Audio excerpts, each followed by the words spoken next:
Back in the mid-1990s, St James's Park had a capacity of about 36,000. It was also the time of the management under Kevin Keegan, the entertainers, and there was a frenzy, there was a passion to get tickets to get inside St James's Park. There was a waiting list of about 20,000. So our owner at the time, the property developer Sir John Hall, come up with some amazing plans to build a 55,000-seater stadium just over there in Castle Leazers, coming into Leazers Park, that could in the future be expanded to 70,000. But at the time, he had to completely knock the plans on the head. In this video, I'm going to talk about the detail of that particular plan, but also why it didn't work, but also if our Saudi owners decided to revisit that plan, why it might work this time. It's coming up. Welcome back, it's Eddie here from Tyneside Life, and last night Newcastle United were knocked out of the quarter-final of the Carabao Cup at the hands of Chelsea down at Stamford Bridge. Absolutely gutted to be 1-0 up until the 3rd minute of 4 minutes of injury time. An absolutely brilliant organised defensive display for most of that match. Just wave after wave of attack and really limited Chelsea to some handful of half chances, so they're doing absolutely brilliantly. Then Trippier, oh my God, man. I don't know what's going on with Kieran Trippier, because in recent away games I'd say he's responsible for either fully or partly responsible for 5 goals we've conceded in recent away games. To me, in my opinion, there is clearly something going on in his personal life that's just distracting him at crucial times during the match. All we can do is get behind Kieran Trippier and get behind Newcastle United. Anywho, back to the matter in hand, and this is the 3rd video in a series of videos where we're looking at possible stadium relocation. So don't just watch this one in isolation. If you want to understand why we're even having this conversation of a possible stadium location, you need to watch video number 1, which sets out the full context. We're here in Leazers Park. We're going to be discussing the land directly behind it. If you want to understand a bit more detail about this whole area of land, which used to be the town where I watch video 2, because that puts everything into context with the land and its history. Suffice to say, what this video isn't is an attempt to tell you that St James's Park is going to be relocated. Nobody knows, and as a result of the fan-led survey just a couple of weeks ago, nobody knows what the majority of fans want. What this is kind of my humble attempt to firstly just give you some information about this surrounding land in different locations so you have a better understanding, but also to dispel 1 or 2 myths about stadium relocation, but also to spark some discussion about the pros and cons of some of the areas I'm going to be looking at. So very briefly, this area of land I'm in now is called Leazers Park, and it was opened in 1873, so it's 150 years old. Prior to that, this whole area of land was part of a town called Castle Leazers, and Leazers Park was gifted to the population of Newcastle as an area of sort of rest and recuperation and recreation, so everybody could enjoy it. It has a lovely lake behind me there, which is filled with fish by the local fishing club. It has tree-lined, lovely meandering paths. The park also has a Victorian terrace, which I'm stood on now, Victorian balcony over there, and bandstand behind us, clearly built at the time of Queen Victoria, so it was built in honour of the great lady, clearly. Now, a few decades ago, the park was given listed status through English Heritage.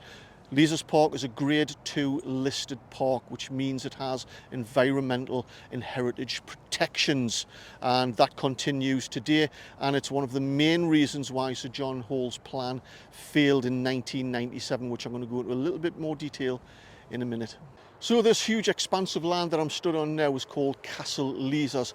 Directly behind me, that tree line and fence, that's the edge, the northern edge of Leazers Park. And over there, there's some buildings, the RVI and the town moor just behind that. In front of me there is Fenham Barracks, and a little bit further on is the BBC studios. So Sir John Hall, 97, spent a couple of years with his developer, Russell Jones, I think it was, who was on the board of directors, to come up with this stadium plan that was going to be built right here on Castle Leazers. About 2/3 of the stadium would be sitting on moor land, which between April and October is used for cows grazing under the Grazing Act of 1774 for the freemen of Newcastle. And about the front third of the stadium was going to encroach into Leazers Park, sat back about 20 to 30 metres behind the lake, which I was at there just before.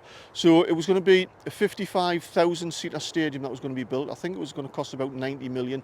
It was going to have a retractable roof with a construction over it, which was meant to represent the Tyne Bridge. And it was going to be sunk about 5 metres deep into the ground just to minimise the disruption to the skyline. The purpose of the construction and design of that particular stadium was that in the future it could actually be expanded and built on top of to create a stadium that had a capacity of 70,000. In addition, there were plans in place to redesign St James's Park and downsize it. It was 36,000 capacity at the time, to turn it into an indoor arena called the St James's Park Arena, I think it was going to be called, so it could be used for other sports and other community events, with a huge walkway that was going to connect the two stadiums. So in 1997, Sir John Hall submitted his application plans to the local council. They had a look through it. They were happy. Of course, the Freemen of Newcastle have kind of a joint ownership of the land. They have to be consulted. The Freemen of Newcastle gave their thumbs up for the plan, and then it goes out to the public for any objections, etc. This is where a lady called Dolly Potter became involved. She was a huge conservationist and environmentalist. I'm just going to stop me tripod from falling over there. Became involved. She was also one of the leaders of a conservation group called the Friends of Leazes Park. She was also, in the past, she worked as an inspector for English Heritage. So she took great exception to these proposals and set up a protest group called No Business on the Moor. And as a result of that, other conservation groups became involved, local residents became involved, and a petition was signed which had about 36,000 signatures on it. The council then realised that they're going to have to run this whole thing, this whole idea, through English Heritage, possibly going through to Parliament level, possibly leading to a public inquiry and possibly a court case, which would have been very, very expensive, but also take a hell of a long time for that procedure to go through. So Sir John Hall, at the time in 97, which was just after Kevin Keegan leaving, Kenny Dalglish was now the manager. The enthusiasm of quite a lot of Newcastle fans was starting to wane a little bit, and Sir John Hall just said, too much bother, too late, it's going to take too long, too expensive, and pulled the rug completely. So, having researched what happened back in 1997, it seemed to me, when you kind of read between the lines, that Sir John Hall kind of tried to really push this through in an aggressive way to get it passed and accepted as quick as possible, which might have got the backs up of the local conservation groups in the area.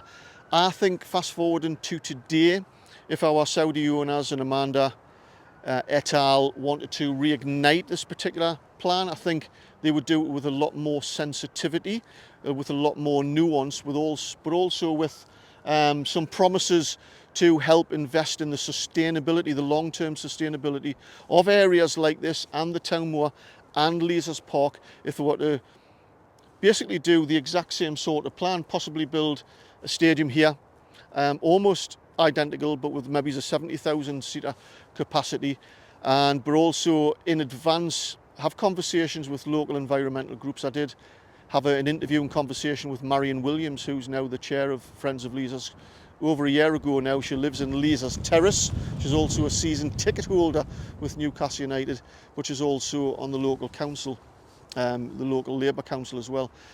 And she indicated to me that should any significant plans come from the club in terms of relocation in this sort of area, that they would at the very least have a conversation with the club. So things could be a little bit different now if our owners wanted to revisit that particular plan. And I think for me, it's actually an excellent idea if they were to build a 70,000 seater stadium here. It's only literally 400 metres behind St James's Park, about a 5-minute walk. If you'd like to see more videos like this and be notified the moment I release the next one, make sure you hit the subscribe button.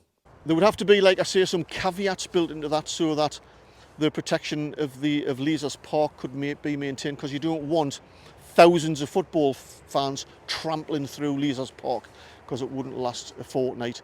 Perhaps have the perimeter on the sides of the stadium fenced off, so that you would either have to come up through Barrack Road on that side and the road by the RVI on that side to give it some protection, so you wouldn't actually be able to wander into Leazes Park, into the stadium itself. That would be one idea to protect the integrity of the park. They could also consider what to do with St James's Park. My thoughts on that is it could be converted in some way into a stadium for the Newcastle United women, because clearly Amanda Staveley and the owners have dreams for Newcastle United women, certainly in the next 2 or 3 years, to be playing Premier League football, and women's football has really taken off. So it would be really fitting, I think, for St James's Park to remain where it is now, but being utilised by Newcastle United women. There's also another idea of completely knocking it down, and Leazes, the Friends of Leazes Park, the Freeman, could kind of reclaim that land back and turn it into some sort of green area which would sit in front of Leazes Terrace. So in my opinion, the possibility of this happening is slim, certainly better than a consideration to build on the town moor. It's distinctly possible, but there's going to be a few hoops to jump through. It is going to take a while, but I think it could happen. I would be excited by that, having this world-class facility with all the available land around it that could be utilised in the appropriate way. You might have seen online 1 or 2 diagrams with a stadium, St James's Park, being relocated that would sit on top of basically the Victorian terrace and balcony. And although, you know, clearly the individual who's put that together is very talented in terms of computer graphics, it has no foundation in reality. The chances of that happening are nil, and I don't say that lightly. None. Absolutely no chance whatsoever of building a stadium entirely in Leazes Park and sitting on top of the Victorian terrace. None.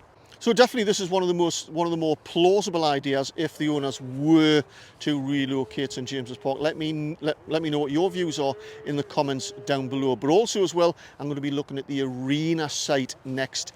It'll take us a couple of weeks to put that video together. I have an important update that I think you need to know about in terms of that particular land. So don't forget to subscribe, hit that notification bell so you get a notification every time I release one of these videos. See you next time.